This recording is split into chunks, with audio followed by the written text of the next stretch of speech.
제가 6, 7년 전부터 이런 날이 오리라고 예견하고 집회를 계속했습니다. 그럴 때 많은 목사님들과 신학자들이 믿지를 않았습니다. 그리고 음모론을 제기했습니다. 저한테 목사님은 너무 음모론에 치우쳐 있습니다 라고 말했습니다. 그러나 저는 분명히 말씀드리지만 많은 성도들을 모아서 집회를 했고, 그 이후에 2018년에도 사람들이 왜 목사가 동성애 강의를 하느냐라고 말할 때도 대한민국 최초로 지역교회 담임 목사가 동성애와 공산주의를 전국 집회를 나갔습니다. 하나님께서는 그 이후에 우리에게 기도를 명하시고, 그리고 부흥을 주시고, 지금은 이제 제가 그때 예견했던 대로 예배를 드릴 수 없게 되어버렸습니다. 그래서 우리가 이런 어떤 엄중한 상황 속에 하나님 앞에 예배를 할 수 있다는 것은 기쁨이요 영광입니다. 정말 기쁨입니다. 앞으로 어떤 일이 일어나든 우리는 예배합시다. 우리는 예배자입니다. 그런데 그러면 이렇게 모여서 공공 예배를 드리는데도 왜 주중의 삶에는 사람들이 그렇게 힘들어하는가? 그 왜 그런가? 왜 교회 와서 예배를 드리고 나서 집에 나가고 또 교회 문을 나갈 때 벌써 사람들이 마음이 흐려지는가? 끝났다. 예배 드렸으니까 이제 할 일을 다 했다. 지금부터 뭐 하지? 이런 마음 자세로 갔는데 이거는 성경에 없는 이야기입니다. 다른 말로 할게요. 다른 말로 뭔가 하면 삶이 예배인 걸 몰랐기 때문입니다. 예배가 삶이란 걸 머리로만 알고 행하지 않았기 때문에 그런 겁니다. 그러면 삶을 예배로 드리기 위해서 내가 서 있는 그 곳 자체가 예배자가 되기 위해서 우리는 뭐 해야 되는가? 다른 질문을 드려볼게요. 똑같은 말인데 다른 질문을 해볼게요. 교회가 뭔지, 교회 왜 다니는지, 예수님께서 무엇 때문에 교회를 시작하셨는지를 모른다는 겁니다.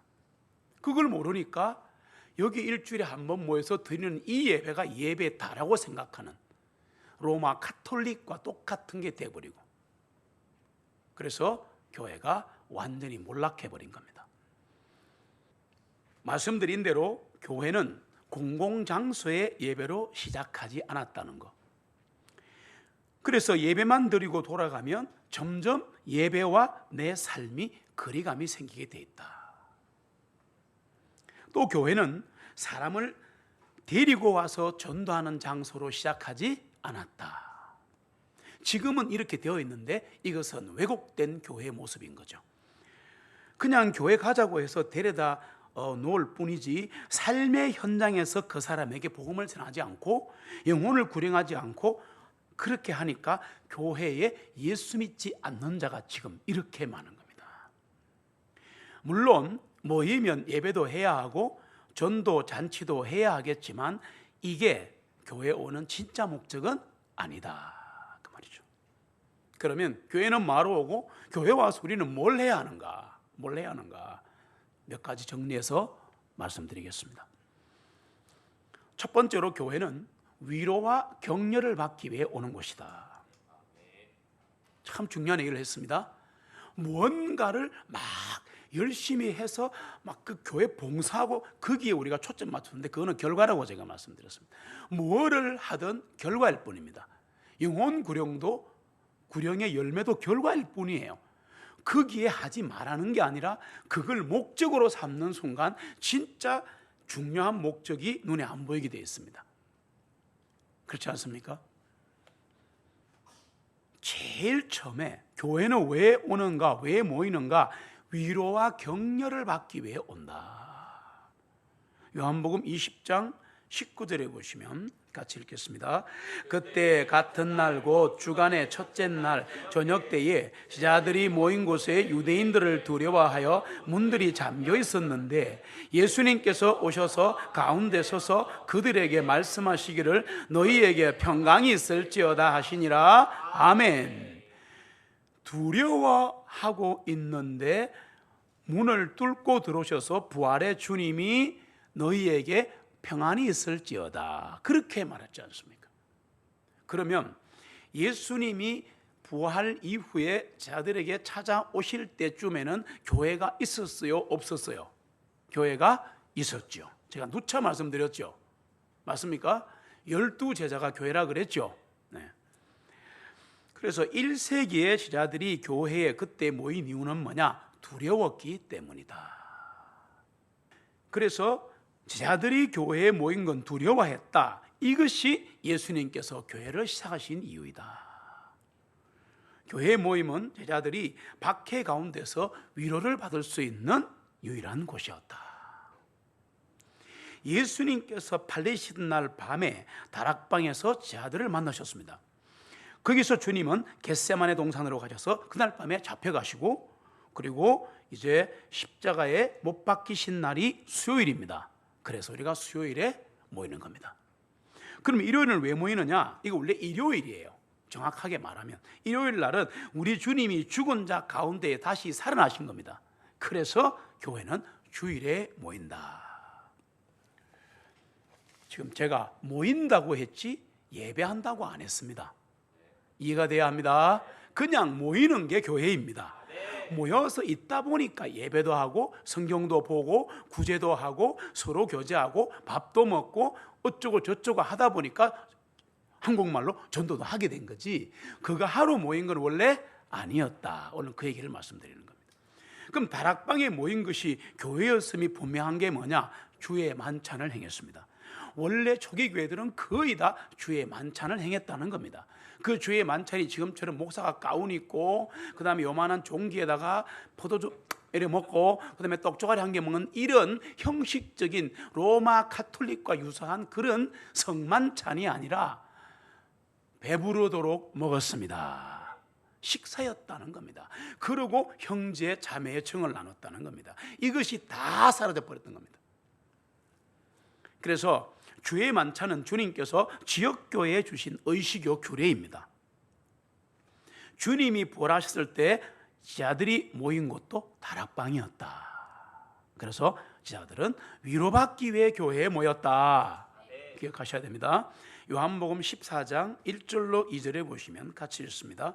너희는 마음에 근심하지 말라. 너희가 하나님을 믿으니 또한 나를 믿으라. 내 아버지의 집에는 궁궐들이 많으니라. 만일 그렇지 아니하면 내가 너희에게 말하였으리라. 나는 너희를 위하여 처소를 예비하러 가노라. 아멘. 근심하지 마라 그랬잖아요.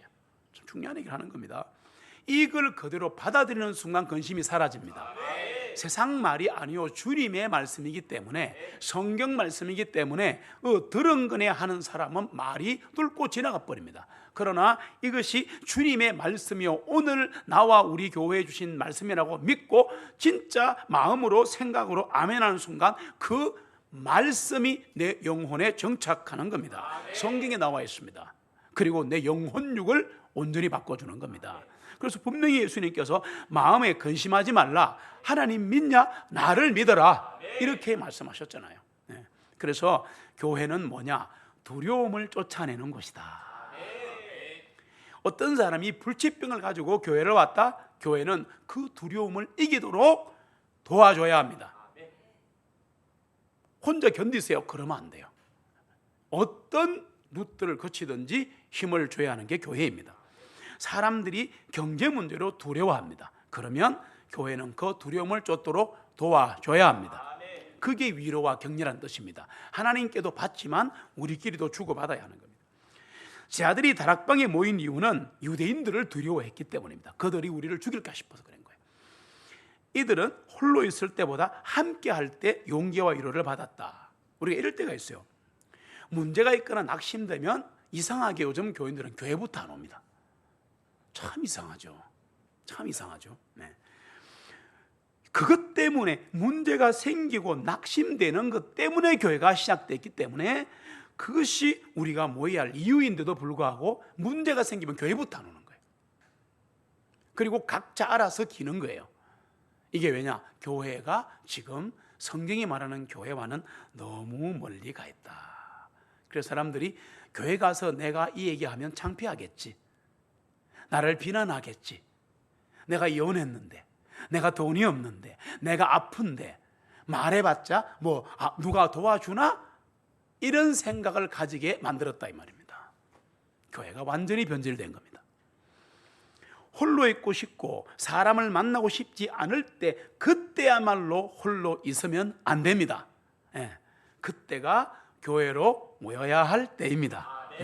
히브리서 10장에 보시면 23절로 25절 같이 있습니다.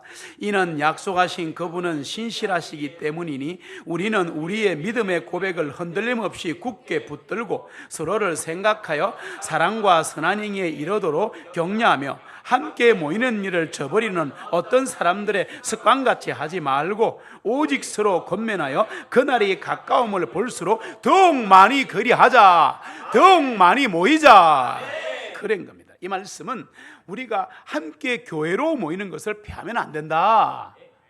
바쁘니까 인터넷 시대니까 그냥 와서 일주일에 한번 딱 드리고 가면 나 건드리지 마, touch me not, 이런 말 하지 마라 그 말이에요. 왜 함께 모여야 하면 오늘 말씀 나왔잖아요. 주님의 재림이 가까워왔기 때문에. 그래서 지금 아마겟돈 전쟁으로 전 세계와 우리나라 지금 난리가 난 거예요. 교회는 숫자가 아니에요. 절대 숫자가 아니에요.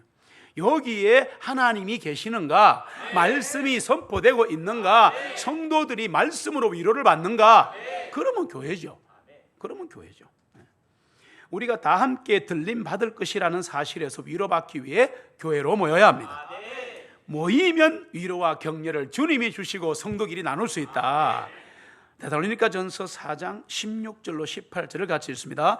주님께서 호령과 천사장의 소리와 하나님의 나팔과 함께 하늘로부터 친히 내려오실 것이기 때문이니 죽은 자들이 그리스도 안에서 먼저 일어나고 그 후에 살아서 남아있는 우리도 그들과 함께 구름 속으로 이끌려 올라가 공중에서 주님을 만나 뵙게 되리니 그리하여 우리가 영원히 주님과 함께 있으리라. 이러므로 이 말씀들로 서로 위로하라. 아멘. 재림이 가까웠으니까 위로하라 그랬잖아요.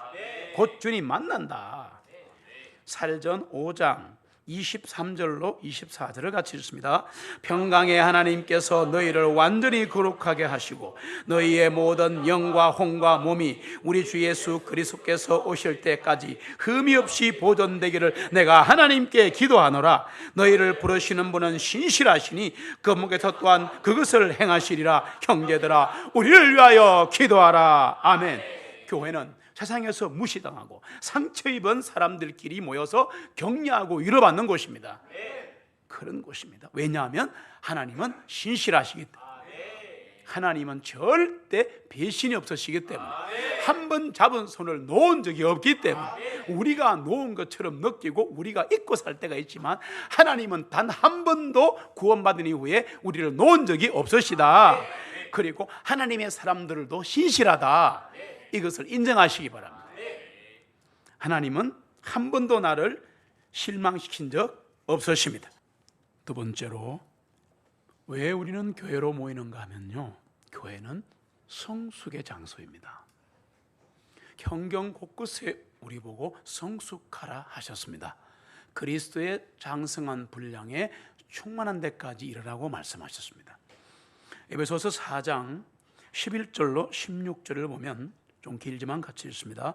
그분께서 어떤 이들은 사도들로, 또 어떤 이들은 선지자들로, 어떤 이들은 복음 전다들, 또 어떤 이들은 목사들과 교사들로 주셨으니 이는 성도들을 완전하게 하며 섬기는 일을 하게 하며 이는 그리스도의 몸을 세우려 하게 하심이라. 이로써 우리가 다 믿음과 하나님의 아들을 아는 지식의 하나가 되어 완전한 사람이 되어 그리스도의 충만하심에 장성한 분량에까지 이르게 하려 하심이니 이것은 우리가 이제부터는 더 이상 어린아이들이 되지 아니하여 사람들의 속임수와 교활한 술책으로 숨어서 기다리는 온갖 교리의 풍조에 이리저리 떠밀려 다니지 아니하고 오직 사랑 안에서 진리를 말하여 모든 일에 그분에게까지 자라게 하려 하심이라.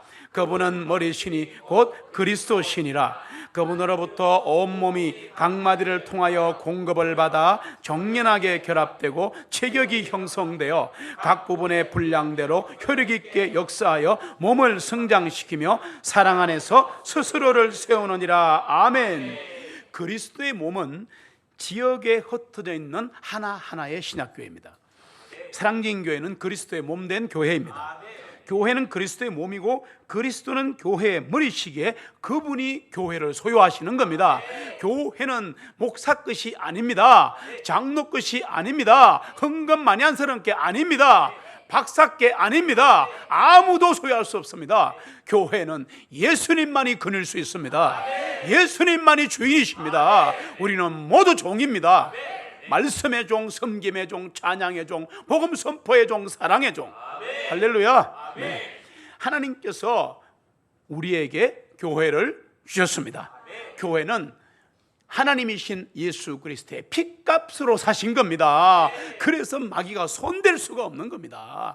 이렇게 밖에 지금 울부짖고 죽인다 살린다 말을 해도 존 버년의 철력증에 보시면 주인공 크리스찬이, 주인공 이름이 크리스찬이에요. 크리스찬이 천성을 향하여 가다가 어느 날 길을 가는데 엄청 큰 나무에 자기 몸에 한 5배 되는 사자가 으앙 있으니까 무서워서 못 가고 있는 거야.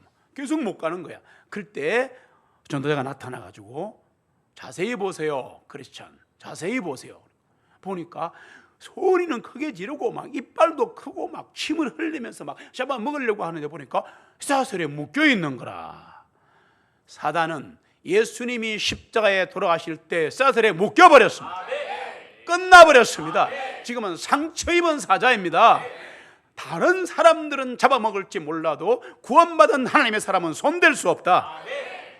하나님께서는 우리를 말씀을 듣고 이렇게 성숙하게 하시려고 우리의 모임인 교회를 허락하신 겁니다. 주님은 우리가 자라기를 원하십니다. 이것이 교회가 존재하는 두 번째 이유이다. 교회는 우리가 자라고 성숙하게 되는 것을 돕기 위해 존재한다. 목사는 성도가 자라는 것을 돕기 위해 하나님이 교회에 세운 사람이다. 세 번째로 교회는 하나님께 헌물을 드리기 위해 모이는 곳입니다. 특별히 11조입니다. 마태복음 23장 조금만 볼게요. 23절 두세 군데만 확인하겠습니다. 같이 읽습니다. 서기관들과 바리새인들 위선자들이여 너희에게 화가 있으라. 이는 너희가 박하와 회향과 건초의 10분의 1은 바치면서 율법에 더 중요한 것들인 공의와 긍휼과 믿음은 저버렸기 때문이라. 너희는 이것들도 행하고 다른 것들도 행하지 않은 채로 버려두지 말아야 하느니라. 아멘. 한 개만 하란 말이야? 다 하란 말이야? 다 하란 얘기잖아요. 예수님이 말씀하셨습니다. 말라기 의외는 없다는데 여기 있지 않습니까? 한 개만 딱 찾을게요. 고린도서 16장 1절로 2절. 여기에 곡간이라는 단어가 나오는데 개역성경에 안 나옵니다. 빠뜨린 거죠. 네, 같이 읽겠습니다. 이제 성도들을 위한 모금에 관하여는 내가 갈라디아 교회들에게 지시한 것 같이 너희도 그렇게 하라.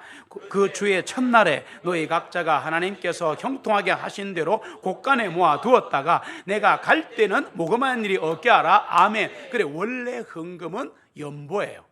모금하는 거예요. 컬렉션입니다. 원래는 갖다 바치는 게 아니에요. 사실은. 그래서 모금해서 교회 드리는 겁니다. 이 말씀은 고린도서 16장 1절로 2절의 말씀이 주는 의미가 여러 가지 있는데 핵심만 찍어내면 우리에게 비례헌금을 가르칩니다. 제가 그걸 깨달았어요. 11조를 내지 말자는 사람도 문제가 있지만 11조만 내면 모든 걸 면죄부를 주는 이 율법적인 설교도 문제가 있구나. 잘 들어보세요. 무슨 말인가? 비례헌금이 뭔가 하면요, 우리가 하나님께서 오늘 말씀 보니까 형통하게 하신 것을 따라서 드려야 한다. 맞아요? 내가 너무너무 진짜 경제적으로 어려워 죽을 판이다. 교회에서 도와야 하는 거죠. 이게 교회가 됐는데 지금 이게 이상하게 돼버렸어요. 네. 그리고 내가 많이 벌었죠. 이 많이라는 말은 정직하게 말할게요. 내 가족이 4명인데 먹고 살 만큼 풍족이 남고도 돈이 한 달에 500이 남는다 그러면 이것 하나님께 드려야 되는 겁니다. 다 드리라는 게 아니라 다른 사람마다 풍성하게 드리라 그 말이에요. 그런데 우리는 딱 11조에 묶여가지고 내가 1억을 벌였는데 1,000만 원을 내서 내 마음속에 많이 냈다. 와, 내가 너무 많이 낸 것 같다. 냈어. 그럼 나머지 9천만 원을 붙들고 지가 다 써버리는 거야. 하나님은 그걸 원하는 게 아니에요. 물론 회사를 하는 사람은 또 다시 또 재투자를 해야 합니다. 그 이해를 다 하지만 복잡한 내용을 말하는 게 아니라 원리를 말씀드리는 겁니다. 형통하게 하신 만큼 풍성하게 내야 하는 겁니다. 그래서 한 사람이 다른 사람보다 더 많은 돈을 벌었으면 그 사람은 더 많은 헌금을 드려야 합니다. 이것이 진짜 11조의 원리입니다.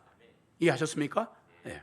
그러면 그 남은 돈으로 뭐 하느냐? 진짜 교회라면 정말 어려운 과부와 고아를 도와야 하는 거죠. 네. 우리 앞으로 그렇게 가도록 합시다. 자꾸 가야 합니다. 네. 그래서 이 땅에 마들렌 처치, 신학교의 모델 교회가 하나 서야 합니다. 네. 부흥만 해서 되는 게 아니라 이 사도행전에 있는 내용이 우리에게 다 이루어져야 합니다. 네. 이 곡간을 빠뜨렸는데 영어 성경에는 곡간이 있거든요. 보시면 lay by him in store 이렇게 되어 있습니다. 지금 고린도전서 6장 1절 2절 중에 그 내용 중에 하나님께서 형통하게 하신 대로 곡간에 모아 두어라 하는 표현이 이렇게 되어 있어요. 몰라도 돼요. lay by him in 뭐가 보입니까? 스토어란 단어 알죠? 한국말에 외래어잖아. 그런데 이 스토어란 단어를 다시 성경으로 확인하면 스토어 하우스입니다. 이 스토어 하우스가 뭐냐면은 곡간, 창고, 다시 말하면 교회, 하나님의 전, 하나님의 집이라는 뜻입니다. 그래서 감사 헌상은 교회에 드리는 겁니다. 자기 마음대로 남 주는 거 아니에요. 초기교회 성도들은 매주일 첫날 일요일 날 교회로 모일 때 11조와 감사헌금 등등을 드렸습니다. 일요일인 주일은 우리의 11조와 감사헌상을 교회로 가져오는 날입니다. 왜 이걸 무서워하는 거예요, 목사들이? 이 말을 하면 목사가 헌금하겠다 그러는데 그리 말씀하시면 안 됩니다. 똑바로 가르쳐야죠. 그렇지 않습니까? 네. 10, 영어로 tenth입니다. 10의 1조는 수입의 10분의 1은 초기 교회들이 드렸던 최소한의 분량이었다는 걸 이해하셔야 합니다. 그런데 이것마저 드리지 못하게 한다는 것은 문제가 있는 거죠.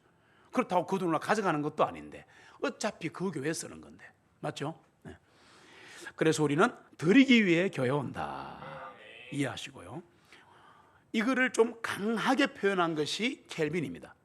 켈빈은 기독교 강요라는 책에서 뭐라고 말했냐면 헌금이 없으면 예배가 아니다 까지 강하게 말할 정도였습니다. 마틴 루터는 돈지갑이 회개 안 하면 회개한 거 아니거든 이렇게 말할 정도로 사실은 강조는 했지만 그 속 의미는 들어있는 겁니다. 그래서 여러분, 다른 뜻 아닙니다. 설교자로서 목사로서 말씀드릴게요. 하나님께 드리는 것을 아까워하지 마십시오. 하나님은 진짜 하나를 받으면 10개, 100개를 풍성히 주시는 분입니다. 틀림없습니다. 네 번째로 교회는 교제하러 모이는 겁니다. 그리고 주의 만찬을 나누는 겁니다. 성경 배우는 겁니다. 기도하는 것도 배웁니다. 남이 기도하는 거 보고 요래 기도하면 내가 틀렸구나, 저렇게 기도하는 거구나, 기도 멋있다, 이렇게 서로 배우는 거죠. 네. 사도행전 2장을 보시면 41절로 42절입니다. 같이 한번 읽겠습니다.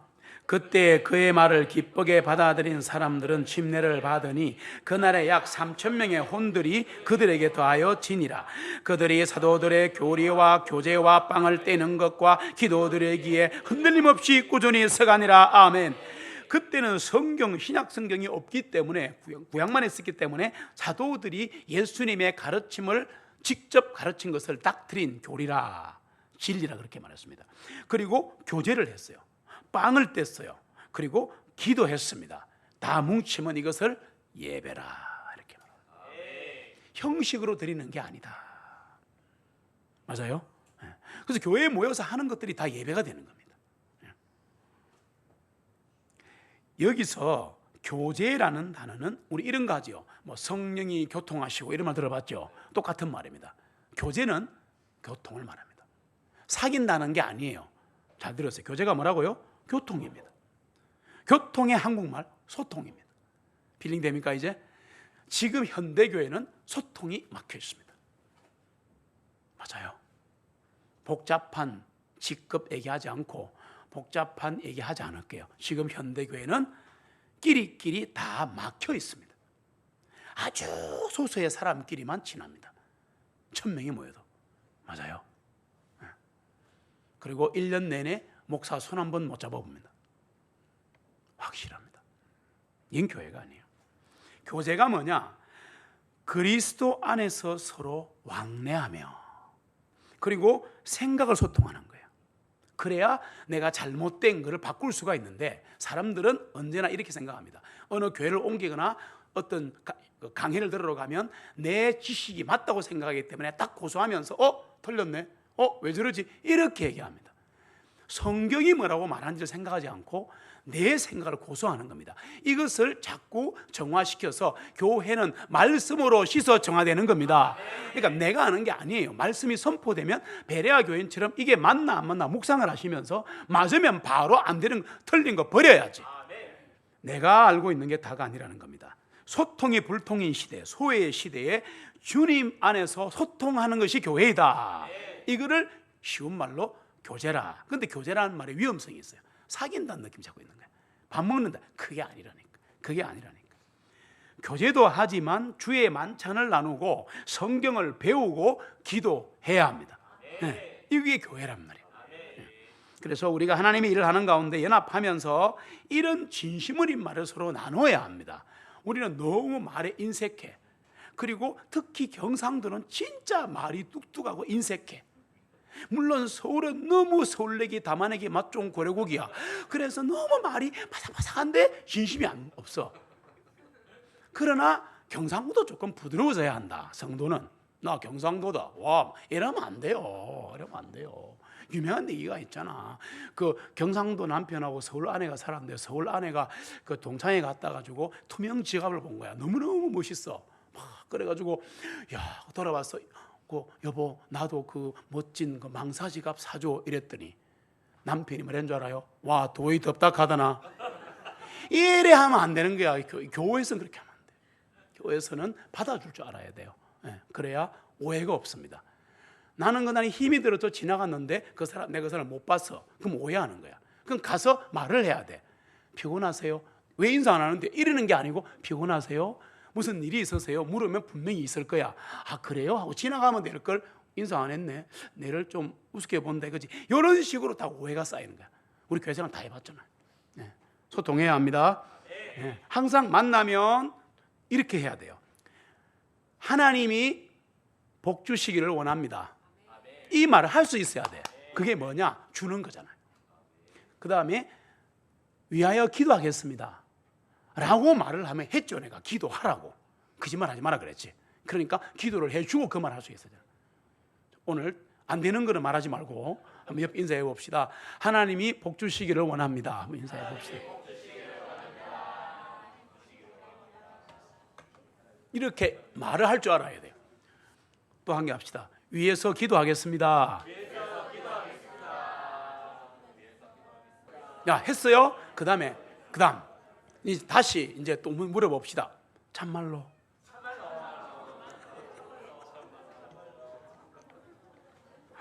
아니, 이 말을 인사하려고 그러면 기도해야죠.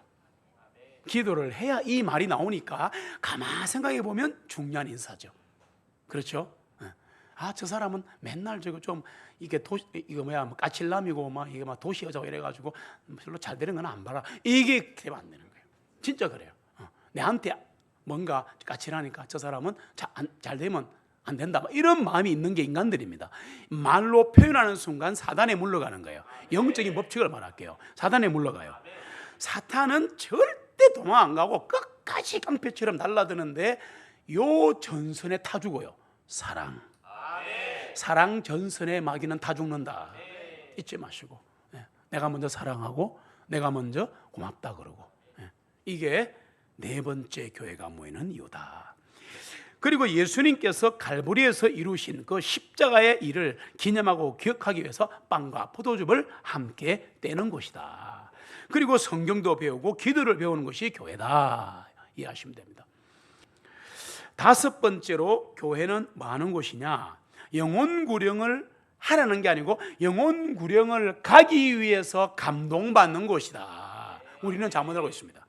영혼 구령을 가기 위해서 여기 와서 감동받는 거예요.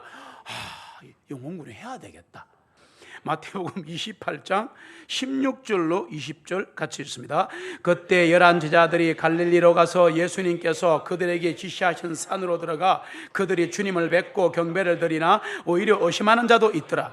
예수님께서 오셔서 그들에게 전하여 말씀하시기를 하늘과 땅에 있는 모든 권세를 내게 주셨느니라.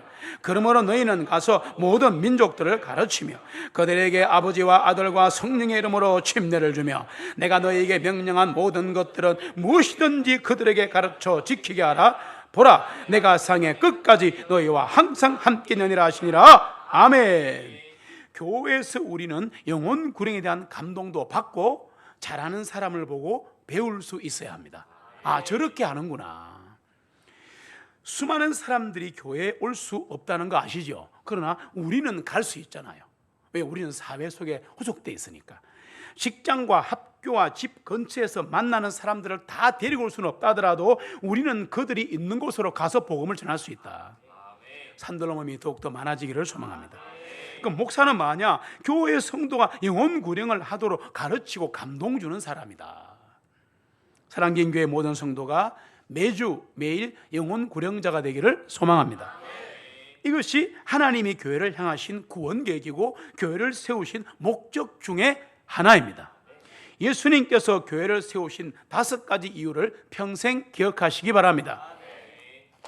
뭔가? 교회는 위로받기 위해 모인다. 간단하게 하면.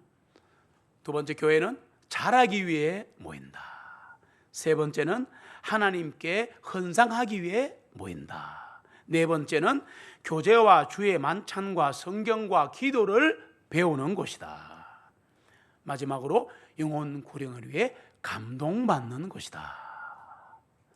히브리서 10장 19절로 20절을 보시면 같이 읽습니다. 그러므로 형제들아, 예수님의 피에 의하여 거룩한 지성소 안으로 들어가는 담대함을 얻었나니 이 길은 주님께서 우리를 위하여 휘장 곧 자기의 육체를 통하여 거룩하게 구별해 놓으신 새롭고 살아있는 길이니라. 아멘. 우리에게 다윗 장막을 회복해 하신 주님께서 사랑진 교회를 신학교회로 든든히 세워주시기를 소망합니다. 우리는 사랑 안에서 스스로 세워져 가기를 소망합니다. 주님 약속 붙들고 주님 가신 그 옛길을 따라가는 사랑진 가족들이 되시기를 소망합니다.